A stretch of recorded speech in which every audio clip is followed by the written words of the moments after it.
이번 멕시코전 보시면서 속 많이 타셨죠? 후반 5번째 분, 김승규 골키퍼가 공중볼 잡으러 높이 떠올랐다가 착지하는 순간에 수비수 이기혁과 봉선이 겹쳤어요. 둘 다 잘못이 아니에요. 그냥 한순간 소통이 안 된 거예요.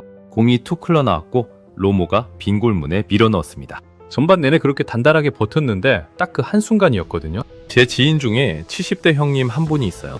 어제 저한테 직접 연락을 주셨는데 그 장면에서 맥주캔을 소파 위에 내려놓으셨다고요. 아무 말도 못하셨다고 하더라고요. 화가 나는 게 아니라 그냥 멍해지셨다고요. 오늘 그 형님 이야기를 제대로 해드릴게요. 이 형님이 어떤 분이시냐면요. 젊은 시절 중동건설 현장에서 모래바람 뒤집어쓰며 번 돈으로 내 집 마련하고 자식들 다 키워낸 분이에요. 평생 자기 것 하나 사본 적 없던 분이셨는데 이번 북중미 월드컵만큼은 제대로 봐야겠다며 큰 결심을 하셨거든요. 오늘 경기 이야기를 하다 보니 이 형님한테 꼭 닮은 옛날 기억이 하나 있어요. 그 이야기부터 먼저 해드릴게요. 2002년 한일 월드컵 때였어요.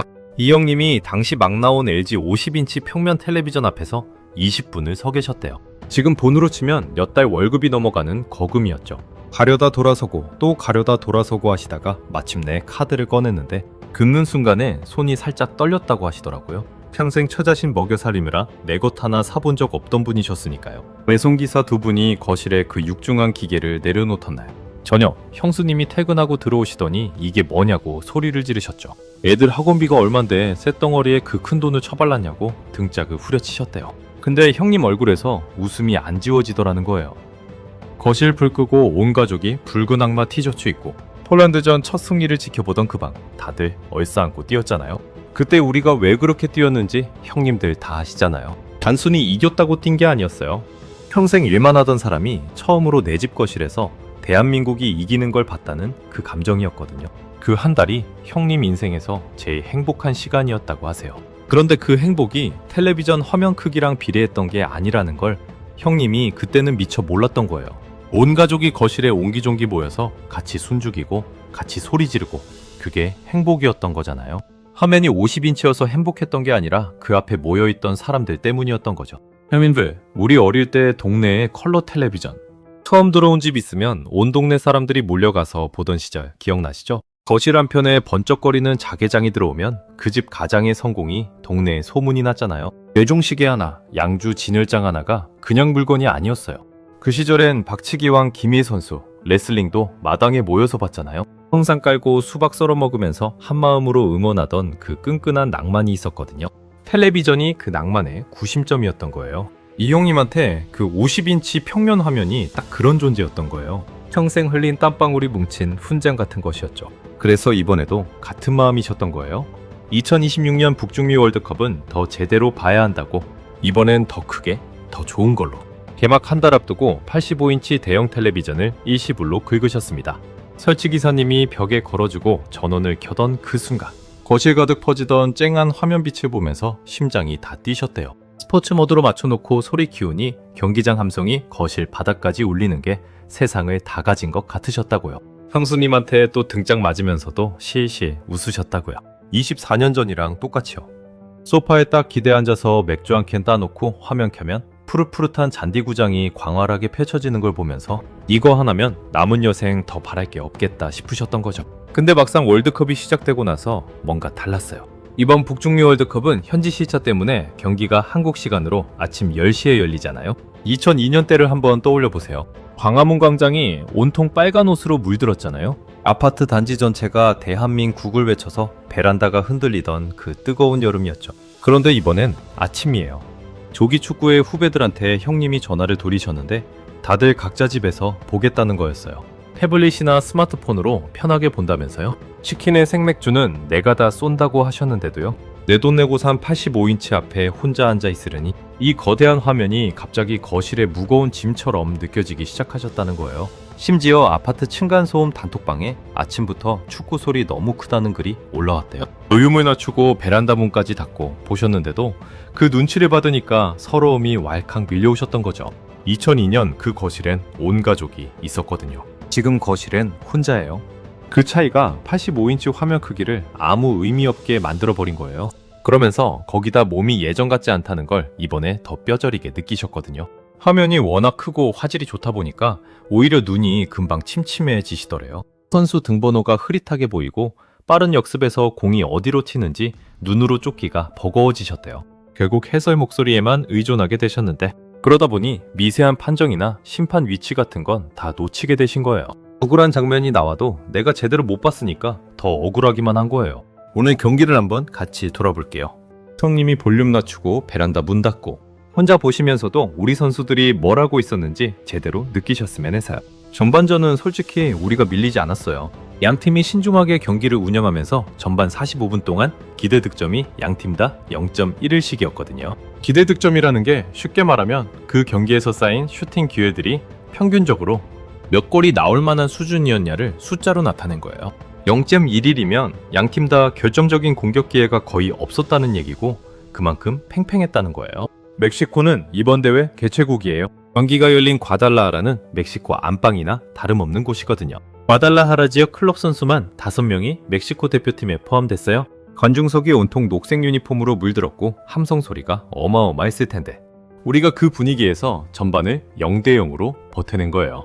그 전반에 가장 아쉬운 장면이 하나 있었어요. 전반 16번째 분이었어요.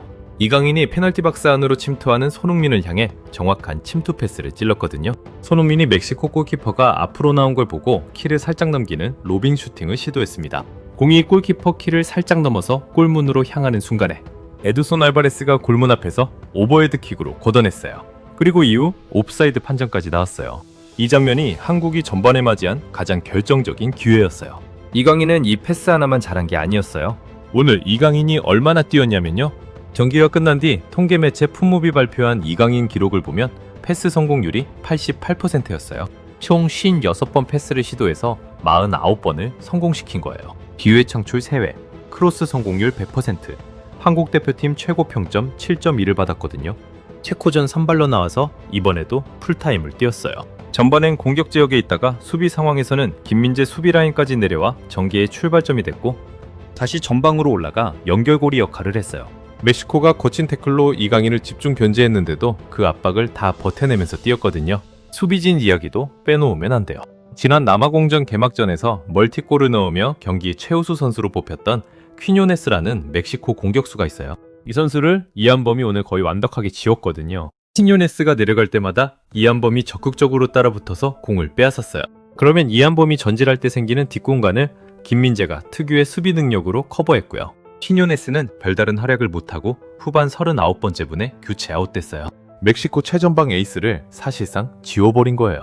전반 20번째 분에 퀴뇨네스가 헤더로 우리 골문을 위협했는데 김승규가 몸을 날려서 막아냈어요.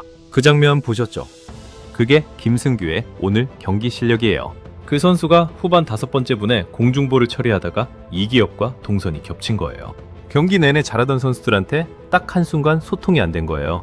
그래서 더 아쉬운 거거든요. 김승규는 실점 이후에도 후반 30번째 분 라울 히메네스의 강력한 슈팅을 몸으로 막아냈고 후반 40번째 분 오베드 바르가스의 벼락 같은 중거리 슛에 다이빙 선방으로 걷어넣어냈어요. 실수 하나로 경기를 망친 게 아니라 실수 하나가 없었으면 경기를 지키고도 남았을 선수였던 거예요. 형님도 그 실점 장면 보면서 멍해지셨던 거잖아요. 화가 나는 게 아니라 멍해지셨다고 하셨죠? 그게 맞는 반응이에요. 분노할 장면이 아니라 아쉬운 장면이거든요. 손흥민 이야기도 하나 해야 할 것 같아요. 오늘 손흥민이 슈팅을 한 번도 기록하지 못하고 후반 12번째 분에 조기 교체됐거든요. 체코전에 이어 2경기 연속 득점 없이 이른 시간에 교체됐으니까 형님들 중에 답답하셨던 분들이 있으셨을 거예요. 근데 형님들도 아시잖아요. 차범근 선수도 혼자 당한 게 아니잖아요. 팀이 살아야 에이스가 빛나는 거잖아요. 손흥민이 요즘 미국 프로리그로 이적해서 이번 시즌 리그에서 적응 중인 상황이에요. 그 상황에서 4번째 월드컵에 나온 거예요. 올해 33살이고요. 멕시코 언론 TUDN이 경기 전에 손흥민의 민첩함과 스피드가 살아나면 멕시코는 2018년 러시아 월드컵의 악몽을 되풀이할 수 있다고 경기했을 만큼 상대가 집중 마크를 했거든요. 오늘 드리블 성공 횟수가 양팀 통틀어 3번으로 가장 많았어요. 그러면서도 멕시코 수비 2-3명을 자기 쪽으로 끌어당기고 있었던 거예요. 그래야 이강인이 공간을 쓸 수 있거든요. 나이 33세 4번째 월드컵. 형님들 그냥 그 사실 하나만 생각해봐도 충분한 거 아닌가요? 홍명보 감독은 실점 이후 바로 움직였어요. 후반 12번째 분에 손흥민과 이재성을 빼고 체코전 역전 결승골의 주인공 오현규와 황희찬을 투입했어요. 체코전에서 손흥민을 빼고 오현규를 넣었을 때 영국 BBC 해설위원이 당시에는 옳은 결정이라고 생각하지 않았다가 오영규가 결승골을 넣으면서 옳은 결정이 됐다. 이래서 주요 대회에서 감독을 맡는 사람들이 거액의 연봉을 받는 것이라고 극찬했거든요. 오늘도 같은 결단을 내린 거예요. 후반 26번째 분에는 양쪽 윙백인 서령우와 김문환을 빼고 양현준과 엄지성을 넣어서 측면 공격을 강화했고, 후반 32번째 분에는 조규성까지 투입하면서 공격수 숫자를 잔뜩 밀어넣는 총력전에 들어갔어요. 그리고 후반 42번째 분에 드디어 그 장면이 나왔어요. 엄지성의 크로스를 조규성이 골문 앞에서 헤더로 연결했거든요. 그 장면 형님도 소파에서 일어나셨죠? 목에 핏대 세우면서 들어가라 하셨는데 멕시코 골키퍼 라울 랑헬이 기가 막히게 쳐냈어요. 이어서 오영규가 몸을 날리며 재차 슈팅을 때렸는데 그것도 막혔거든요. 그 순간에 형님이 그대로 소파에 주저앉으셨다고 했어요. 후반 추가 시간 47번째 분에 이강인의 코너킥에 이어 이한범의 헤더까지 나왔지만 골문을 벗어났어요. 경기는 그렇게 끝났습니다. 형님이 경기 끝나고 멍하니 꺼진 화면 앞에 앉아 계셨대요.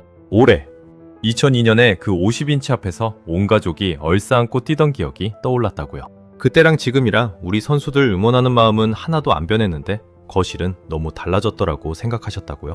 그리고 형님이 저한테 물어보셨어요. 85인치 텔레비전을 어떻게 하면 좋겠냐고요? 형님이 저한테 물어보셨을 때 사실 저도 답을 바로 못 드렸어요. 그 텔레비전 안에 24년 전 추억도 들어있고 이번에 또 긁은 거금도 들어있고 형수님한테 또 혼난 기억도 들어있으니까요. 근데 같이 알아봤더니 방법이 3가지 나오더래요.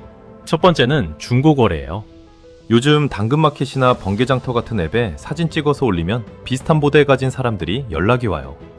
앱이 낯서신 분들은 자녀분한테 폰 빌려서 비슷한 모델 번호 알려달라고 검색 한 번만 해달라고 하시면 지금 시세가 바로 눈에 들어와요. 한 가지 마음의 준비를 하셔야 하는 게 있어요. 700만 원 주고 산 물건이라도 중고 시세는 구입 시점과 사용 기간에 따라 크게 달라진다는 거예요. 새 것처럼 관리했어도 구입한 지 1년이 넘으면 구입가의 절반 이하로 내려가는 경우가 많거든요. 속이 쓰리시더라도 현실 시세를 먼저 확인하시는 게 나중에 덜 상하세요. 두 번째는 폐가전 무상 수거 서비스예요. 환경부에서 운영하는 공식 제도인데 한국환경공단에서 대형 가전제품을 집으로 직접 가져가줘요. 예약만 하면 지정한 날짜에 기사님이 오셔서 들고 가고 비용이 안 들어요. 처음 들으면 그게 말이 되냐 싶으실 텐데 진짜예요. 단 지자체마다 수거 가능 품목이나 일정이 조금씩 다를 수 있어요. 부천번호로 전화 한 통 먼저 해보시면 확실하게 확인이 돼요. 중고로 팔기는 번거롭고 그냥 깔끔하게 비우고 싶으신 분들한테는 이 방법이 제일 편해요. 세 번째는 형님이 제일 마음에 드셨다는 방법이에요. 텔레비전을 처분하는 게 아니라 장소를 바꾸는 거예요. 남은 남아공 경기부터는 동네 스포츠펍에서 아드님이나 따님이랑 같이 보는 거거든요. 대형 스크린으로 경기 틀어주는 집이 동네마다 하나씩은 있어요. 집에서 볼륨 낮추고 혼자 보면서 쌓이던 그 서운함이 거기서는 안 생기거든요. 다 같이 아쉬워하고 같이 박수치는 분위기 자체가 2002년 그 시절 공동응원 느낌이랑 제일 비슷하니까요. 아니면 빔 프로젝터를 짧게 빌리는 방법도 있어요. 벽이나 흰천에 영상을 크게 쏘는 기계인데 렌트 서비스가 잘 되어 있어서 월드컵 기간 한 달 기준으로 검색해보시면 다양한 금액대 옵션이 나와요. 물론 이 3가지 중에 하나를 꼭 선택해야 하는 건 아니에요. 지금 텔레비전 그대로 두고 남은 경기 계속 보셔도 됩니다. 오늘 로모골이 들어갔을 때 멍해지셨던 그 마음이 텔레비전 때문이 아니라 같이 볼 사람이 없어서 생긴 허전함이었다면 텔레비전을 바꾼다고 해결이 안 되거든요.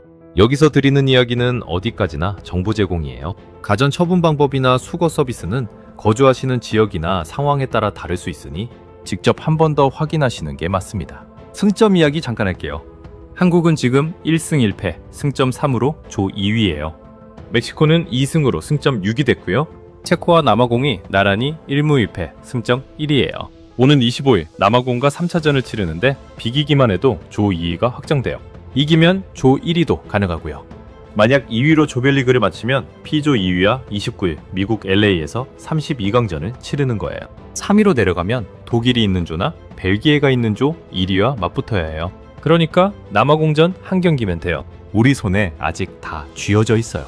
형님 이야기 마지막으로 해드릴게요. 경기 끝나고 아드님이 전화해서 아버지, 남아공 경기는 우리 집에 오셔서 보세요 하더래요. 형님이 잠깐 멈추셨다가 그러자 하셨대요. 전화 끊고 나서 85인치 꺼진 화면 앞에 한참 앉아 계셨다고요? 2002년에도 형수님한테 혼났고 이번에도 형수님한테 혼났는데 그때나 지금이나 우리 선수들 뛰는 거 보고 싶은 마음은 하나도 안 변했더라고 생각하셨대요.